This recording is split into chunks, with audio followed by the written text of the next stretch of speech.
Здравейте хора, аз се казвам Младен Борисов Младенски и обичам да разказвам сватбени приказки. Днес обаче отново няма да говорим за сватби, а по-скоро ще поговорим за портрети. Или ако трябва да съм още по-конкретен, днес искам заедно с вас да направим анбоксинг на една малка джиджавка, която би могла да стимулира нашето въображение до едно съвсем друго ниво и въобще като цяло, която би могла да промени визията на нашата портретна фотография коренно. Представям ви Ulanzi Filmok Machine. И нека да започнем с анбоксинга. Нека да се намерим нещо, с което да разрежем кутийката. Да, вече имаме инструмент, с който можем да си отворим кутийката. Да започваме. Изключително финно фолио са използвали. Опитваме се така да разрежем. Хубаво е, че няма близък кадър на това, което правя в момента, защото съм като заболекар, който се опитва да направи сърдечна операция. Така, отваряме и тази част. Тук ще трябва лек кът. Продължаваме да отваряме. И се отървахме от защитното фолио на кутийката. Между другото, трябва да им го признаем, от Ulanzi много са се постарали в готиния пакидж на машинката. И сега да видим какво има вътре. О! Приятна изненада! Всъщност имаме хард кейс, в който да си носим фок машинката на локация, което е супер и изглежда изключително добре. Ще се опитам ето тук да я покажа като професионален ютубър, но като не професионален ютубър не съм си осветил кадъра, в който показвам продукта, затова ще разчитаме на тази камера, където продуктът би се виждал малко по-добре. Нека да си приберем тази кутийка, защото мисля да си я сложа на стилажа на срама, както се изрази преди време Павката. А сега да отворим тук, да видим какво имаме. Освен готината кутийка, всъщност съдържанието много прилича на кейса ми, в който си държа машинката за бърсене. Но е малко по-различно. Сега, вадя всичко едно по едно. Тук имаме нещо, което виждам за първ път през живота си, но вярвам, че е от изключителна важност за добрата работа на нашата машинка. Нямам идея какво е. Както споменах, правим анбоксинг за първи път, изключително суров материал. Тук имаме течност, която да използваме за пушека, която като свърши трябва да видим откъде бихме могли да си поръчаме, най-вероятно от eBay, AliExpress, Temu или някакъв друг. Нещо падна. Някакъв друг подобен сайт. Тук имаме батерия.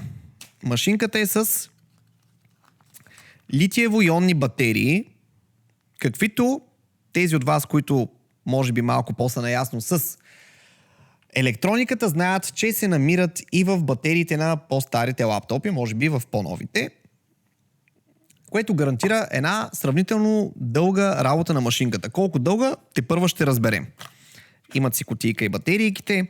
Тук от другата страна имаме най-различни приставки, които правят различен вид пушек. Когато използваме машинката, ще ви ги покажа, разбира се, после. Малко по-синематично, както се казва. Тук имаме още приставки. Тук имаме кабел USB Type-C към USB Type-A. Изключително според мен ненужен, защото надали има фотограф или видеооператор, който да няма такива кабели, но нека да си ги трупаме. Тук има малко paperwork, който после мисля, че ще ми се наложи да прочета, за да разбера как точно се борави с машината. И разбира се, последно, но не и по важност, точно обратното, тук имаме и самата машинка.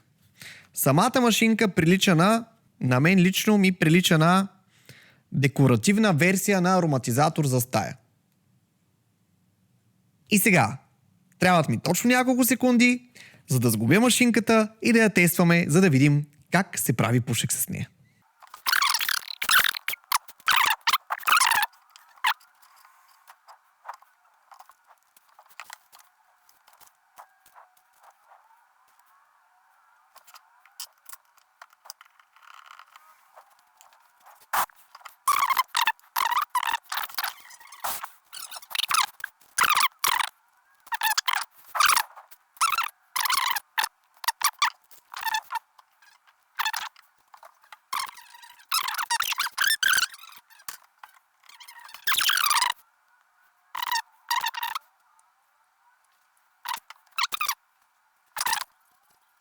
Не е това, което ни трябва. Добре.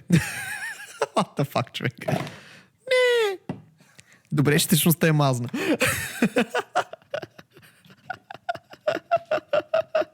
One eternity later.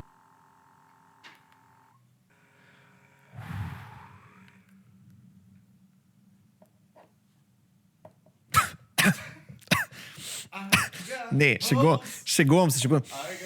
Всъщност няма мирис, няма дразнене, няма нищо. Тоест, нали се сещаш, искам да ти кажа в момента, нали се сещаш какъв ще бъде тъмнела на видеото?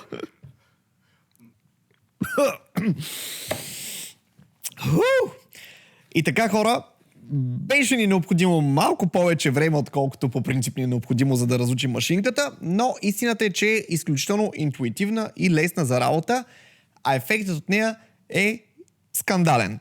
Въобще не ми се мисли от тук насетне какво предстои.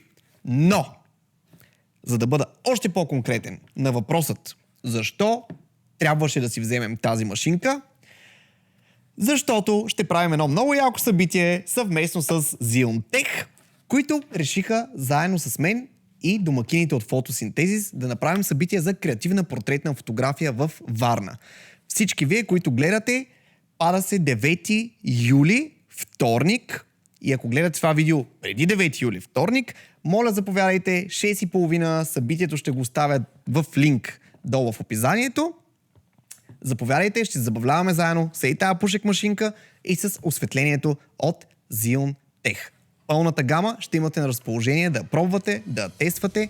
Темата на самата фотосесия на цялото събитие е изключително интересна, вдъхновена от киното. Очаквам.